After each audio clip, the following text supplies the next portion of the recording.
Fans ಇರೋಷ್ಟು ಅಂತ power ಮಾತು. ಯಾಕಂದರೆ ಇದುವರೆಗೂ ಹೊಸಬ್ರು ಎಷ್ಟೋ ಸಿನಿಮಾ ಇದೆ, ಎಷ್ಟೋ ಜನ ಸಹಾಯ ಯಾರು ಸಪೋರ್ಟ್ ಮಾಡೋದು ಅಥವಾ ಸಪೋರ್ಟ್ ಮಾಡೋದು ಬೇಕಾಗಿಲ್ಲ. ನೀವು ಸಪೋರ್ಟ್ ಮಾಡಿಲ್ಲ ಅಂದ್ರೆ ತೊಂದರೆ ಇಲ್ಲ. ಇನ್ನೊಂದು ಎಲ್ಲ ಮೀಡಿಯಾದಂತ ಒಂದೇ ಒಂದು ರಿಕ್ವೆಸ್ಟ್, ಅವ್ರ ಬಗ್ಗೆ ಯಾವುದೋ ಒಬ್ಬ ವ್ಯಕ್ತಿಯನ್ನು ಕೇಳುವಾಗ ಅವನು ಯೋಗ್ಯತೆ ನೋಡ್ಕೊಂಡು ಮಾಡ್ತಾರೆ. ಸಪೋರ್ಟ್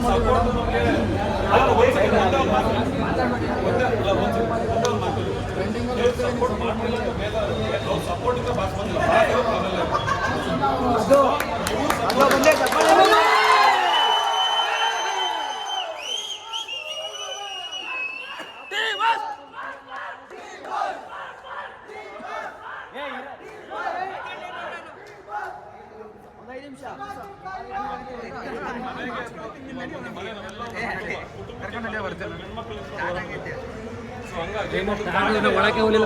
ಪ್ರಾಣಿನ ಬೇಟಾಡೋರು ನುಗ್ಗಿದಾಗ ಹುಲಿ ಸಿಂಹ ಮಾತ್ರನೇ ಕಾಡನ್ನು ಕಾಯ್ಬೇಕು.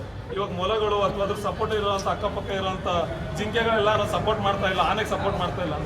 ಆನೆಗೆ ಅವರೆಲ್ಲರೂ ಸಪೋರ್ಟ್, ಆನೆ ಅವರೆಲ್ಲರಿಗೂ ಸಪೋರ್ಟ್ ಮಾಡಬೇಕು ಹೊರತು ಆನೆಗೆ ಅವ್ರು ಯಾರು ಸಪೋರ್ಟು ಬೇಡ.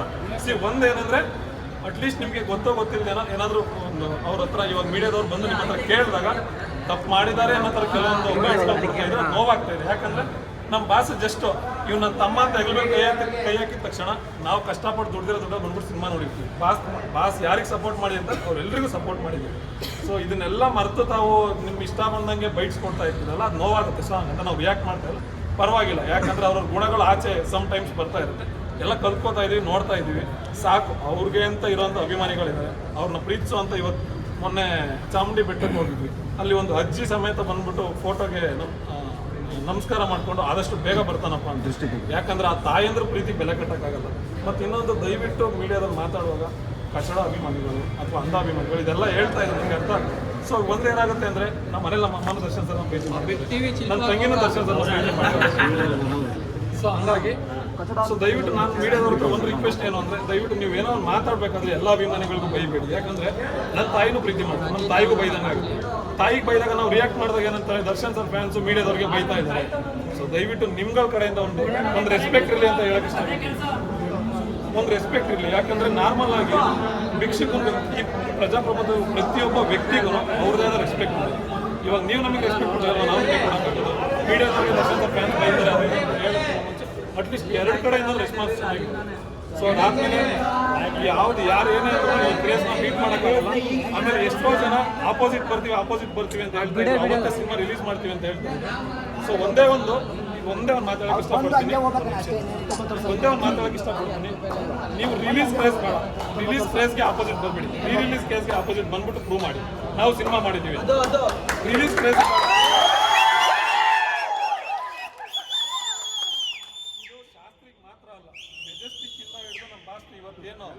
ಮೊನ್ನೆ ಕಾಟೇರ ಸಿನಿಮಾ ಅವ್ರು ಆಗಿದೆಯೋ ಆ ಸಿನಿಮಾ ಯಾರಾದರೂ ಆ ಥರ ಚಾಲೆಂಜ್ ಮಾಡ್ಕೊಂಡು ಬರೋರಿದ್ರೆ ನಾವೊಂದು ಸಿನಿಮಾ ರಿಲೀಸ್ ಮಾಡ್ಕೋತೀವಿ. ರಿಲೀಸ್ ಮಾಡಲ್ಲ, ಡೆವಿಲ್ ಬೇಡ, ಯಾವುದೇ ಸಿನಿಮಾನ ಇನ್ಕ್ಲೂಡಿಂಗ್ ಯಾವುದೇ ಸಿನಿಮಾ ಇರ್ಬೋದು, ಬಾಸ್ ಗೆಸ್ಟ್ ಅಪಿಯರೆನ್ಸ್ ಮಾಡಿರೋ ಸಿನಿಮಾ ಇರ್ಬೋದು, ಆ ಸಿನಿಮಾನ ರಿಲೀಸ್ ಮಾಡ್ಕೋತೀವಿ. ಆ ಟೈಮಲ್ಲಿ ಆಪೋಸಿಟ್ ಬರ್ತೀವಿ ಅನ್ನೋರು ಬರ್ಬೋದು. ಯಾಕಂದ್ರೆ ರಿಲೀಸಿಗೆ ಯಾಕೆ ಕಾಂಪಿಟೇಷನ್ ಮಾಡೋಕ್ಕೆ ಪ್ರಯತ್ನ ಪಡ್ತಾರೆ? ಥಿಯೇಟರ್ ಸಿಕ್ಕಿಲ್ಲ ಅಂದ್ರೆ ಸುಮ್ಮನೆ ಹಿಂಸೆ ಆಯ್ತಿದೆಲ್ಲ.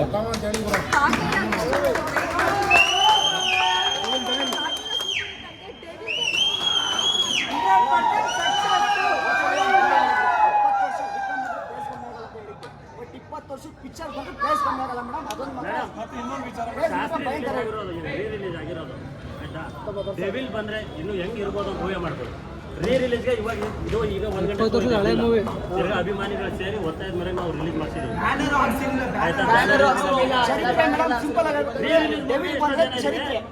ಡೆವಿಲ್ ಏನಾರು ಬಂದ್ರೆ ಯಾರ್ಯಾರು ಮಾತಾಡಿದಾರಲ್ಲ, ನಾವು ಮಾತಾಡಲ್ಲ, ಆ ಮೂವಿ ತಾನೇ ಉತ್ತರ ಕೊಡ್ತೀವಿ.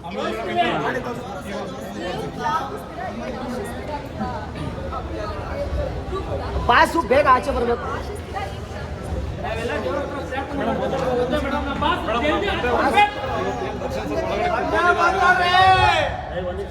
ದರ್ಶನ್ ಸರ್ ಒಳಗಡೆ ಹೋಗಿದ್ದಾರೆ, ಅದು ಇದೊಂದು ಹೇಳ್ತಾ ಇದ್ದಾರೆ. ಬೈ ಚಾನ್ಸ್ ಏನಾದರೂ ದರ್ಶನ್ ಸರ್ಗೆ ನಾವೆಲ್ಲ ಅಭಿಮಾನಿಗಳ ಕಡೆ ಒಂದೇ ಒಂದು ಮಾತಾಡೋಕ್ಕೆ ಇಷ್ಟಪಡ್ತೀವಿ. ಬಸ್ ದೇವ್ರಿಗೆ ಸಮ್ ಟೈಮ್ಸ್ ಇವಾಗ ದೇವ್ರಿಗೂ ಎರಡು ಮುಖ ಇರುತ್ತೆ. ದೇವರು ಕೋಪ ಮಾಡ್ಕೊಳ್ಳೋಂಥದ್ದು ನೋಡಿದ್ವಿ. ಯಾಕಂದರೆ ಶಿವ ಅಂತ ಅಂದಾಗ ಶಿವನ ಕೋಪ ಬಂದಾಗ ಯಾರು ತಡೆಯೋಕ್ಕಾಗಲ್ಲ. ಅವ್ನು ಶಾಂತಿವಾಗಿದ್ದಾಗ ಅವನ ಪ್ರೀತಿನ ಯಾರಿಗೂ ಹೋಲ್ಸೋಕ್ಕಾಗಲ್ಲ. ಸೊ ಆ ಥರ ಒಳ್ಳೇದು ಕೆಟ್ಟದ್ದು ಏನೇ ಇರಲಿ ನಾವು ನಿಮ್ಮ ಜೊತೆ ಇದ್ದೀವಿ. ಸೊ ಇನ್ನೊಂದು, ಯಾವುದೇ ಕಾರಣಕ್ಕೂ ನಿಮ್ಮ ಅಭಿಮಾನಿಗಳು ಆಚೆ ಕಡೆ ನೊಂದ್ಕೊಂಡಿದ್ದೀವಿ ಹೊರತು ಕುಗ್ಗೋಗಿಲ್ಲ. ಯಾವುದೇ ಕಾರಣಕ್ಕೂ ನೀವು ಮನಸ್ಸಲ್ಲಿ ನೋವಿಟ್ಕೋಬೇಡಿ. ನಿಮ್ಮ ಹೆಲ್ತ್ ತುಂಬ ಇಂಪಾರ್ಟೆಂಟ್ ನಮಗೆ. ಯಾಕಂದರೆ ನೀವು ಬದುಕಿದ್ರ ಅನ್ನೋ ಒಂದು ನಿಮ್ಮ ಹೆಸರಿಂದ ಹಿಡಿದು ನಿಮ್ಮ ಹೆಸರಲ್ಲಿ ನಾವು ಸಮೇತ ಅನ್ನ ತಿಂತಾ ಇದ್ದೀವಿ. ನೀವು ತೋರಿಸ್ಕೊಟ್ಟಿರೋಂಥ ಒಳ್ಳೆದಾರಿ ಅದರಲ್ಲಿ ನಾವು ಬದುಕ್ತಾ ಇದ್ದೀವಿ.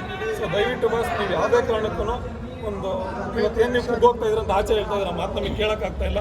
ನೀವು ಸ್ಟ್ರಾಂಗ್ ಆಗಿರಿ. ಯಾಕಂದರೆ ನೀವು ನಂಬ್ಕೊಂಡು ಇರೋದು ಬರೀ ಒಂದು ಕುಟುಂಬ ಅಲ್ಲ, ಕೋಟ್ಯಾಂತರ ಕುಟುಂಬ. ಆ ಕುಟುಂಬಗಳಿಗೆ ಎಲ್ಲರಿಗೂ ನಾವೇನೋ ಒಂದು ನಮ್ಮ ತಂದೆ ತಾಯಿನ ನಾವು ನೋಡ್ಕೋತಾ ಇದ್ದೀವಿ ಅಚ್ಚುಕಟ್ಟಾಗಿ ಅಂತ ಅನ್ಸಿದ್ರು ಆ ದೇವರು ಕೊಟ್ಟಿರೋದ್ರಿಂದ, ಆ ದೇವರು ಹೇಳೋಂಥ ಮಾತಿಲ್ಲ. ನಾವು ಮನೆ ಹತ್ರ ಹೋಗಿ ಕಿರ್ಚಾಡೋಗಿರ್ಬೋದು, ಚೆನ್ನಾಗಿ ಫಸ್ಟ್ ಮನೆ ನೋಡ್ಕೊಳ್ರಿ, ಹುಷಾರು, ಅಲ್ಲಿ ಇಲ್ಲಿ ಹೋಗ್ಬೇಡ್ರಿ, ಗಲಾಟೆ ಮಾಡ್ಕೊಬೇಡ್ರಿ. ಇದೆಲ್ಲ ಇಷ್ಟು ಒಳ್ಳೆ ಗುಣಗಳು. ಅದಾದ್ಮೇಲೆ ಪ್ರಾಣಿ ಪಕ್ಷಿಗಳನ್ನ ಪ್ರೀತಿಸಬೇಕು, ತಂದೆ ತಾಯಿಗೆ ಫಸ್ಟ್ ಅನ್ನ ಹಾಕಬೇಕು. ಎಷ್ಟು ಆಚೆ ಕಡೆ ಮೇಲೆ ಅವ್ರ ಅಪ್ಪ ಅಮ್ಮಂಗೆ ಅನ್ನ ಹಾಕಲ್ಲ ಅಂತ ಹೇಳ್ತಾರೆ. ನಮ್ಗೆ ಯಾರು ಅಂತಾನೆ ಗೊತ್ತಿರಲ್ಲ. ರೋಡಲ್ಲಿ ಹೋಗೋರಿಗೆ ದಾನ ಧರ್ಮ ಮಾಡಿ ಅಂತ ಹೇಳ್ಕೊಡೋ ನಮ್ಮ ಬಾಸ್, ನಮ್ಮ ತಂದೆ ತಾಯಿ ನೋಡ್ಕೊಡೋದು ಹೇಳ್ಕೊಟ್ಟಿರಲ್ವಾ. ಸೊ ದಯವಿಟ್ಟು ಎಲ್ಲರ ಮೂಲಕ ನಾನು ದರ್ಶನ್ ಸರ್ ಹತ್ರ ಕೇಳ್ಕೊಳ್ತೀವಿ ಇಷ್ಟೇ ಬಾಸ್, ನೀವು ಆಚೆ ಬರುವಾಗ ನಿಮ್ಮ ಹೆಲ್ತ್ ತುಂಬ ಇಂಪಾರ್ಟೆಂಟು. ನಿಮ್ಮ ಮನಸ್ಸಲ್ಲಿ ನೀವು ಯಾವಾಗಲೂ ಸ್ಟ್ರಾಂಗ್ ಆಗಿರಿ. ಯಾವುದೇ ಕಾರಣಕ್ಕೂ ಅಭಿಮಾನಿಗಳು ನಿಮ್ಮ ಮನಸ್ಸಲ್ಲಿ ಏನು ಜಾಗ ಕೊಟ್ಟಿದ್ದಾರೆ ಅದು ಇನ್ನೂ ಜಾಸ್ತಿ ಆಗಿದೆ.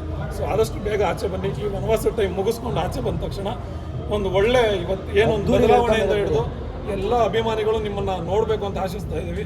ಸೊ ಆಚೆ ಕಡೆ ಯಾರು ಏನೇ ಮಾತಾಡಿದ್ರು ನಮ್ಮ ತಾಯಿ ಏನು ಅಂತ ನಮಗೆ ಗೊತ್ತು. ನಮ್ಮ ತಾಯಿನ 100 ಜನ ದೂರಿದ್ರು ನಮ್ಮ ತಾಯಿ ನಮಗೆ ದೇವ್ರ ಸಮಾನನೇ. ನಮ್ಮ ತಾಯಿ ಬಿಟ್ಟರೆ ಆ ಜಾಗ ನೀವೇ ರಿಪ್ಲೇಸ್ ಮಾಡಿರೋದು. ಆದಷ್ಟು ಬೇಗ ಆಚೆ ಬನ್ನಿ ಬಸ್, ನಿಮಗೋಸ್ಕರ ಕಾಯ್ತಾ ಇದ್ದೀವಿ.